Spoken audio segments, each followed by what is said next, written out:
No os preocupéis tanto Pues, por el puesto, tengo que ser, porque yo sí, lo fui demasiado pronto sí, y no me sirvió para nada, porque luego tuve que desaprender, tuve que volver a recuperar la juventud que dejé de tener. No os puede cegar el, el que el sentido de la responsabilidad del trabajo renunciéis a esa parte personal, porque eso no os hace estar felices.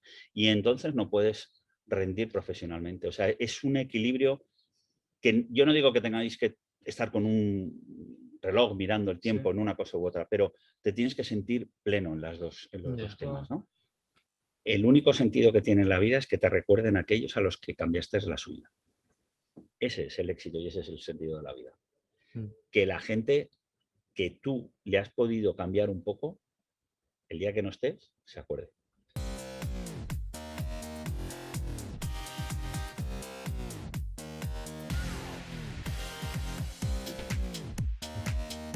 Bienvenidos al tercer episodio de nuestro programa, donde entrevistamos gente sobresaliente en todos los ámbitos, profesional, personal. Y aquí tenemos a un super crack.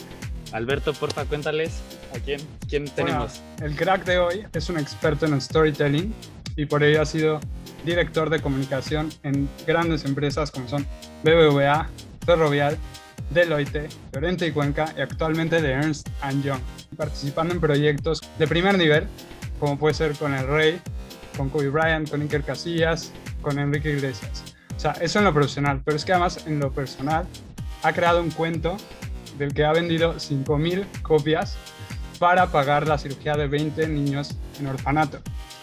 Y como no le bastó y que quería ayudar más, pues creó una fundación que se llama Dream Tellers, que ha ayudado a más de 50.000 personas en distintos países. Entonces, estamos muy agradecidos de que esté aquí, lo admiramos. Él es Goyo Panadero. ¿Qué onda? No, primero que nada, muchísimas gracias por Nada, invitarnos vosotros. a tu casa. Que es la vuestra. Eso es para nosotros, es un orgullo. Es la primera entrevista que hacemos presencial. Sí. Y pues nada, te consideramos un crack y teníamos muchísimas ganas de entrevistarte. Un placer a vosotros, chicos, teneros aquí. Y además, Y muy la casa agradable. para todos. O sea que Hombre. aquí nos caben unas cuantas coronas. O sea que, o unas Pacífico. No, muchas gracias, Muchísimas muchas gracias. Mira, Goyo, lo primero que quisiéramos preguntar es, normalmente nosotros como jóvenes pensamos como objetivo tener un gran puesto en una gran empresa, tener tranquilidad económica. Una vez que tú conseguiste eso, ¿te planteaste nuevos objetivos distintos o tu idea fue subir al siguiente nivel, subir al siguiente nivel?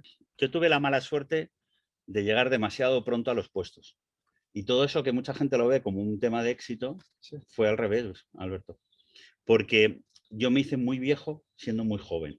Y entonces he tenido que desandar todo lo que hice, toda la responsabilidad que tuve. Os pongo un caso.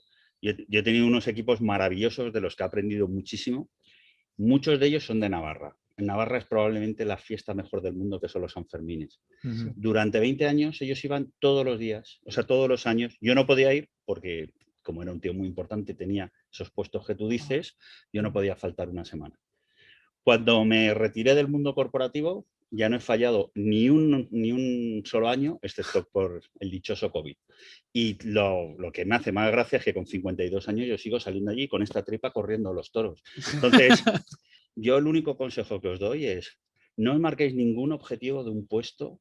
Yo he tenido la suerte de dirigir muchas cosas, tener puestos importantes, pero nos ha permitido el storytelling poder ayudar a los demás poniendo nuestro talento, y eso me ha reconfortado y me ha generado mucho más éxito saber que contando historias podíamos ayudar a personas que no llevar la liga BBVA en su día o la NBA o Kobe Bryant, que era un tipazo, etcétera, Sí. etcétera. Pero yo recuerdo con mucho más cariño cómo cambiamos el vino por agua en Etiopía y dimos agua a 6.500 personas. Entonces, yo no os diría, no os preocupéis tanto Pues, por el puesto, tengo que ser, porque sí, yo lo fui demasiado pronto sí. y no me sirvió para nada, porque luego tuve que desaprender, tuve que volver a recuperar la juventud que dejé de tener. Entonces, hay que Es, tomarse la vida como viene. sí. Lo único importante, lo único que sí os pido que hagáis siempre, siempre, siempre, pero siempre, es que no estéis en ningún sitio donde no aprendáis. No es importante ni el dinero, ni lo que gane. Yo sé que esto suena, estamos aquí, estamos en una casa muy bonita, etcétera, etcétera. la única regla que he seguido en mi vida es no estoy en ningún sitio, sed muy egoístas donde nadie me enseñe. Muy importante seguir aprendiendo hasta el final, de todo. Es que eso nos pasa a los Sí, jóvenes. total. Eso, Lo sé. o sea, yo creo Total, No, total. pero te entiendo. A mí pero- me pasaba exactamente igual. Yo quería ser el más joven, sí, el que llegase más, el que ganase más dinero, el que... Bueno, lo que os digo es sí, que con los años, primero, la ambición es sana, sí. la ambición buena, en buena disputa, no pisando a los demás. Entonces, aspirar a que cada uno quiera ser grande y hacer cosas es maravilloso. El problema es que cuando tú llegas a un sitio, si con 33 años eres el director mundial de una gran multinacional del Global Fortune, ¿qué te queda, Alberto? La gran suerte que tuve en el trabajo, pues por ejemplo, con, yo qué sé, los sudafricanos, por poneros un caso, ¿no? Hicimos un evento precioso de comunicación, venía un montón de gente a Ciudad del Cabo. Entonces, claro, yo llegaba allí con todos los prejuicios que os podéis imaginar, pensando que los sudafricanos, ¿qué me iban a explicar a mí? ¿Qué me iban a explicar a mí? Desgraciadamente ¿Vale? pasa mucho. ¿No? Pero sin tener ni idea, porque nunca había hablado con ningún sudafricano. Entonces íbamos a montar una cosa en Ciudad del Cabo y yo estaba tan seguro que, bueno, llegamos aquí los españoles, más había algún italiano, francés y tal y cual, en inglés y vamos, les vamos a explicar. Yo no he hecho una cosa igual en mi vida, metimos hasta leones y elefantes en una especie de IFEMA, para que os hagáis una idea, en el escenario con 1.500 personas, porque ellos tienen una mezcla preciosa entre lo que es la cultura africana de creatividad y la parte holandesa de los que fueron allí, ¿no? Y entonces, Sí. que son muy ordenados. Entonces, es imposible ser más creativo y ordenado al mismo tiempo. Entonces, claro, Wow. era un reloj suizo con la creatividad Perfecto, más ¿no? fabulosa que os podáis imaginar, de colores, de ideas y de cosas, ¿no? O sea, para mí el gran aprendizaje fue siempre todo el mundo te puede dar una idea que tú no has pensado. Tienes que saber escuchar a todo el mundo. Y luego, si queréis, hablamos un poco más de temas de empatía y demás, ¿no? Para no ser tan soberbio ni tan chulo como son todos los del Madrid. Digo del Real Madrid, porque habría que ser más del Atlético. Que hay que explicar Aquí ya va a haber pleito, ¿eh? que Goyo es muy del Atlético de Madrid y nosotros Del Real Real Madrid. Del Real Madrid, bueno, a Entonces, ver, Pero bueno, como el América, en fin, ¿qué le vamos a hacer? ¿qué grandes retos o dificultades has pasado para llegar hasta aquí, hasta hoy, en lo que estás hoy? Pues yo creo que el reto más difícil que he tenido fue el reto Samsonite, que es, un día entré en casa y había 2 maletas y llevaba 3 semanas viajando muchísimo. Y estaban las 2 maletas en la puerta de casa, vacías. Y había un post-it. Y decía, no va a haber otra. Esa que habéis visto, que estaba saludando, que es mi mujer, como vuelvas a hacer esta de no cumplir con tu familia, el reto Samsonite es que me cogía la ropa y me echaban de casa. Porque no conciliaba nada. O sea, de hecho, mi hija con 3, 4 años, un día entré a casa, me miró así y me dijo, ¿y tú quién eres? Un mes y medio después estaba dimitiendo del cargo de Deloitte para venirme a España. Ese ha sido el reto más difícil. No es nunca, o sea, la parte profesional, de verdad, chicos, si es que lo que tienes que ser es feliz, disfrutar con el puesto que tengas y tal. Lo importante es no olvidar nunca ni la gente que quieres, tus amigos, tus cosas, etcétera, ¿no? Y yo creo, para mí siempre lo más difícil ha sido eso. Y fijaros, yo he tenido la inmensa suerte que en todos los sitios donde yo he estado, cuando he cambiado de trabajo, ha sido o porque personalmente quería estar más cerca de la familia, porque estos puestos te obligan a estar todo el... Ahora es diferente con la tecnología, pero yo me iba el domingo al mediodía y volvía el sábado por la tarde. O sea, es que estaba solo la mañana del domingo en casa. Cambiaba la ropa y me volvía a ir. Y aprendí muchísimo, pero me perdía muchísimas cosas, ¿no? Entonces ese fue uno de los grandes retos, ¿no? O sea, no os puede cegar el que por el sentido de la responsabilidad del trabajo renunciéis a esa parte personal, porque eso no os hace estar felices. Y entonces no puedes rendir profesionalmente. O sea, es un equilibrio que yo no digo que tengáis que estar con un reloj mirando el tiempo en una cosa u otra, pero te tienes que sentir pleno en los dos temas, ¿no? Y Y esa fue una, y luego en BBVA me pasó igual, ¿eh? También fui el único miembro del comité de dirección que dimitió del banco porque no quería seguir trabajando a ese ritmo y cogí un año sabático con la familia en Londres y, bueno, recuperamos allí mucho tiempo también. Y entonces intenté por lo menos poner disciplina con no solo los fines de semana. Yo creo que también son momentos de llevar a las peques al cole, estar por la noche pues para cenar, intentar cenar juntos y luego si te tienes que trabajar, conectarte y demás, ¿no? Yo creo que, pero no es que sea una obligación, es que es una necesidad. Sí. O sea, yo Te ayuda, ¿no? necesitaba Para todo. eso porque si no, era como que Pero además es que nadie me lo pedía, Alberto. O sea, es que la gran mentira de todo esto, que las empresas no te piden eso. Somos nosotros los que nos autoimponemos ese problema. Yo nunca he tenido a ningún jefe ni a ningún presidente que me haya dicho que tienes que estar aquí conmigo todo el tiempo. Eso es mentira, eso es falso, era yo. Una de las peores cosas que he hecho es que yo quería muchísimo a mi abuela. Mi abuela falleció la noche antes de la presentación de resultados en el banco. La presentación de resultados financieros en una entidad financiera como BBVA es muy importante. Y yo me acuerdo que era la primera que hacía el consejero delegado, Ángel Cano, que somos muy amigos.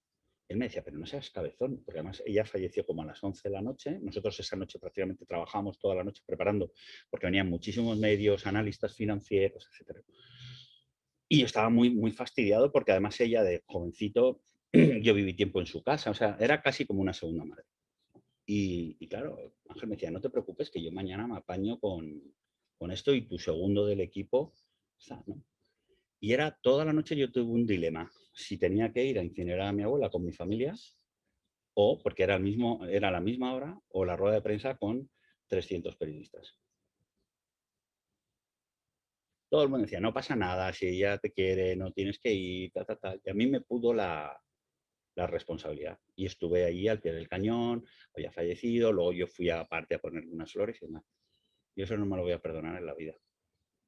Pero lo que os digo es que, con perspectiva, lo que parece fundamental, luego no lo es tanto. El no atender una llamada de un amigo o de sobre todo tu familia, tus seres queridos y demás, y sobre todo a la gente que necesita algo, es que eso no se perdona.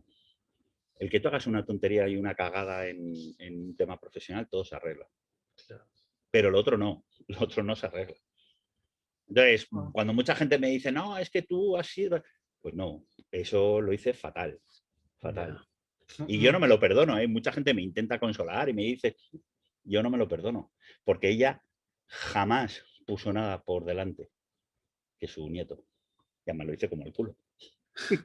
Porque solo tenía, ¿cómo puedo ser tan cabrón de no estar con mi abuela, incinerando a mi abuela y estando aquí? Los puestos directivos sabemos que tienen una responsabilidad muy grande y con ello una presión muy grande. Te quisiéramos preguntar si tienes alguna estrategia para tratar esa tensión, algo que te repitas. ¿Cómo hacías? Cuando tú trabajas en una gran organización, tanto la gente de abajo como la gente de arriba opina, porque todo el mundo tiene una percepción de algo. Y tú tienes que ser consciente que eso es así. Entonces yo intentaba, y es una cosa que intento aplicarme siempre, que es algo que nos cuesta muchísimo, que es la empatía.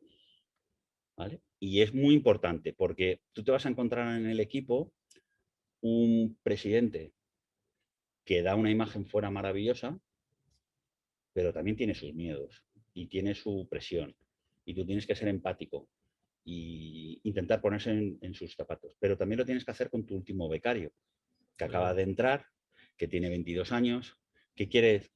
Algún día sueña que sería maravilloso tener tu puesto y tú tienes que pensar, pero si este no sabe de qué es la vida, luego ya verás cómo No, te tienes que poner en sus zapatos y no trasladarle la presión que tiene el otro. Entonces tú tienes que tener una empatía donde el problema es que no es una correa de transmisión.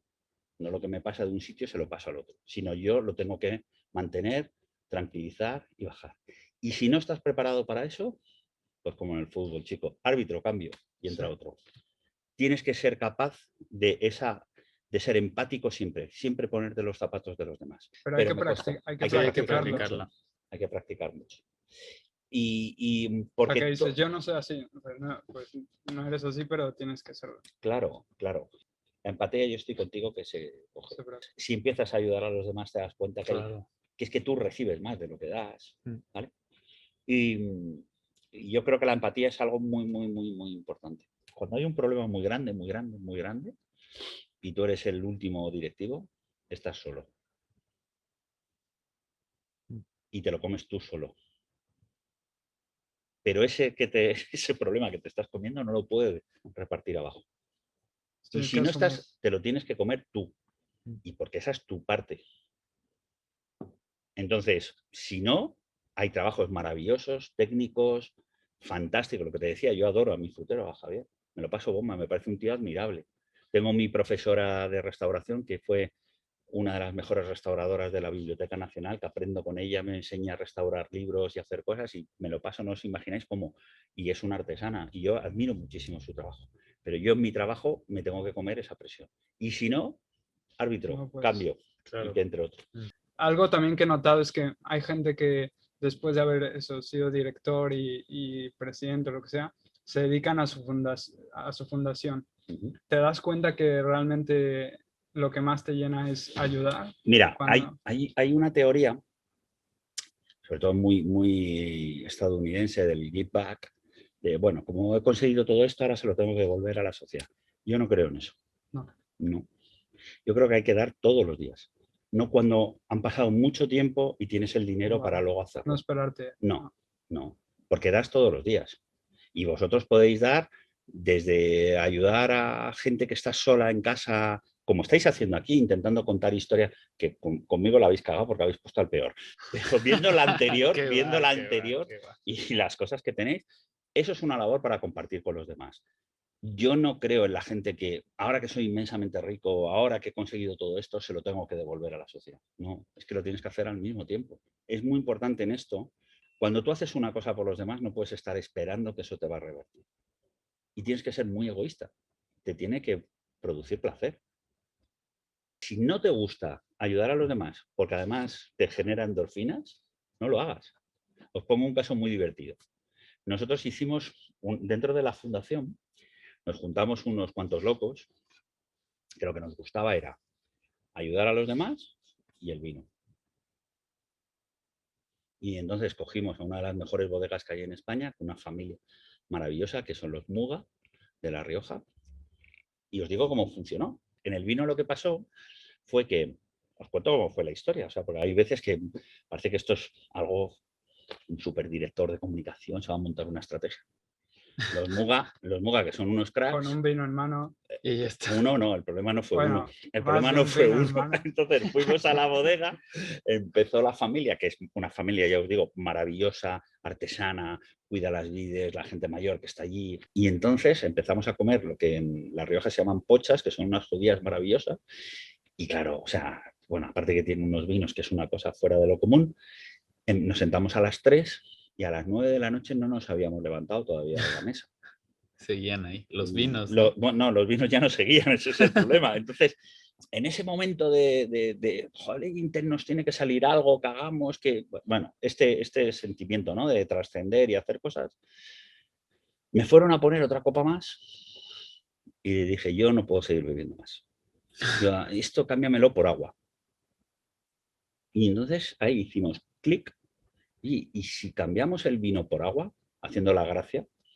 Entonces, como yo había tenido la suerte de trabajar en Ferrovial, haber hecho proyectos de infraestructuras de agua en África, en varios países, que también daría para muchísimo lo que aprendí también con toda la gente de África, los Muga se les encendió. Dijo, oye, ¿y si nosotros ponemos el vino y hacemos un vino especial y tal? Y entonces dijimos, bueno, como me gusta mucho el storytelling, bueno, pues hagamos una cosa.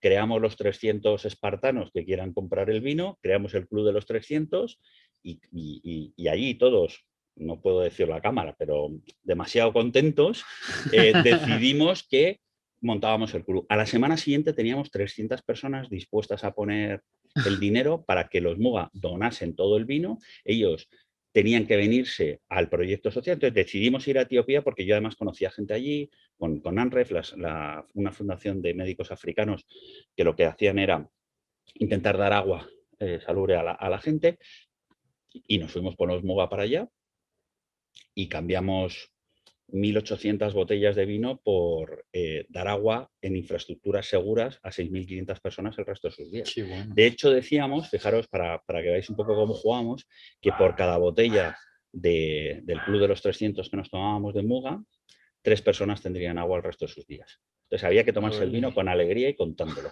No, Y pues entonces así hacíamos, con gusto, bueno, ¿no? sí, las tenemos por ahí, si queréis luego nos tomamos una. De todo lo que haces, que se ve que te encanta, ¿qué es lo que más te gusta? ¿Contar historias?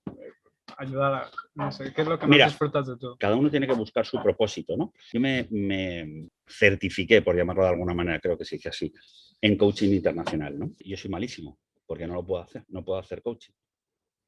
¿Por qué? Pues porque en coaching sabéis que tú tienes que escuchar, ¿vale? Y dejar que la propia persona termine sacando sus conclusiones. Y yo eso no valgo, no tengo paciencia. O sea, yo escucho y cuando ya veo que me has dicho 3 veces las mismas cosas, digo que no, leches, que tú lo que tienes que ser es del Atlético de Madrid, no del Real Madrid o del América. Y entonces, claro, siempre me decían que no, Goyo, que así no se hace, ¿no? Pero a mí me ayudó muchísimo. Me hicieron muchísimo coaching. También eran malos como yo, ¿vale? Pero bueno, empezábamos allí. Entonces, claro, uno de los ejercicios que a mí más me gustan es intentar sacar el propósito de tu vida. Os animo a que eso lo hagáis, a que entendáis cuál es vuestro propósito en la vida, aunque seáis muy jóvenes. El propósito se puede cambiar, no hay ningún problema, pero siempre hay que tener un propósito. Siempre tienes que entender por qué quieres hacer las cosas.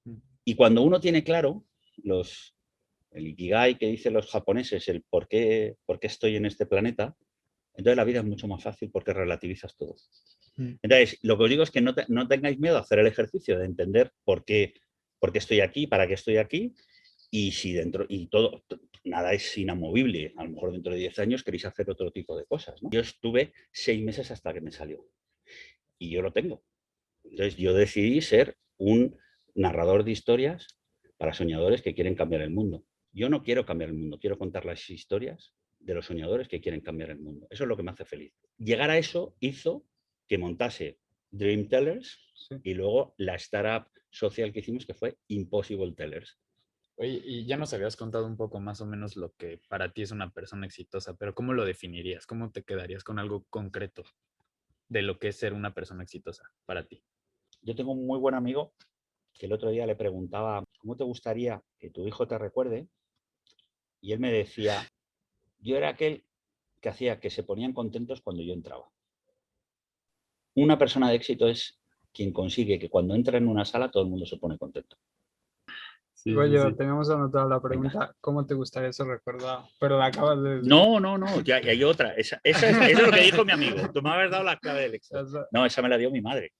Mi madre falleció después de tres casos de cáncer y demás, y era una tía muy dura, muy atlética. Y le pregunté, pero tú, ¿qué sentido le ves a la vida? ¿Cómo quieres ser recordada? Entonces me dijo una cosa que también me marcó mucho, ¿no? Dice, mira, el único sentido que tiene la vida es que te recuerden aquellos a los que cambiaste la suya. Y si lo pensáis un poco, porque cambiar la vida no significa ir a alguien que no tiene nada y darle algo y salir corriendo, sino a alguien que no es empático, que le cambies y le ayudes a que sea empático. Y que cuando tú no estés, se acuerde. Ese es el éxito y ese es el sentido de la vida. Que la gente que tú le has podido cambiar un poco, el día que no estés, se acuerde. Oye, te queríamos preguntarte por un consejo, pero nos has dado 300.000. Entonces, voy a pasar una última pregunta. Venga. Que tiene una imagen. Esta la vamos a poner en edición, pero bueno, ya se ve. Te hago la pregunta. Venga.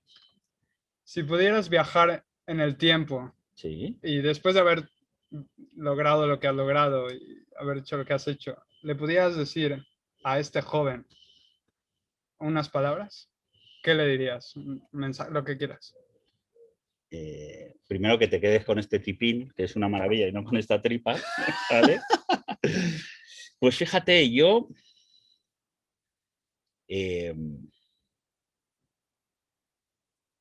hay una cosa que yo he aprendido con el tiempo, que hay un eje que te marca el corazón y otro que te lo marca la cabeza.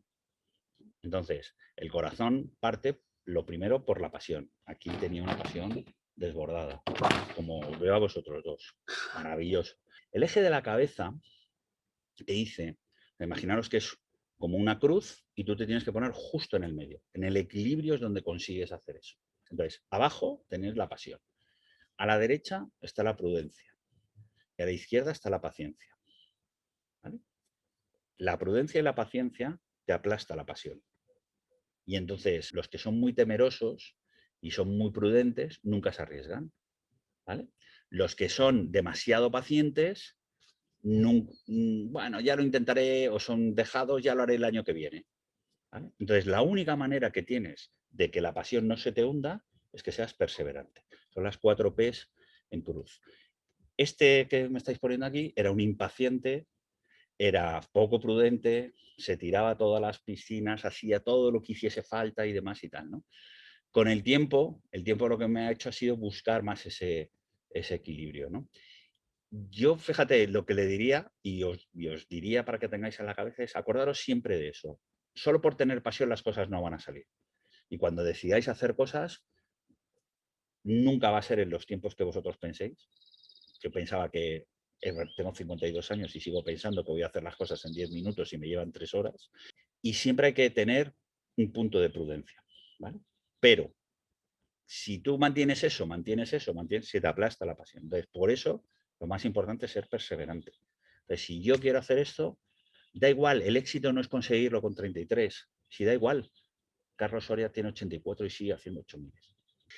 Ese es el único consejo que os puedo dar para que lo veáis a futuro, ¿no? Y este descerebrado que me ponéis aquí, además aquí con toda la pinta de tonto de Madrid, con su pañuelito de Snoopy y todas estas paridas, era un impaciente tremendo y además un cabra loca, se tiraba a todas las piscinas. Como No, pues Bueno, muchísimas gracias. Nos vosotros, encantó. Oye, pues nada más para terminar, ¿dónde podemos ver tus proyectos? ¿En qué estás? Ya para que les cuentes a los que nos van a ver. Bueno, a ver, ahí en Goyo Panadero tengo algunas cosas subidas, algunos GregorioPanadero.com, ¿no? Sí, hay algunas cosas ahí, pero bueno, soy poco dado a subirlas.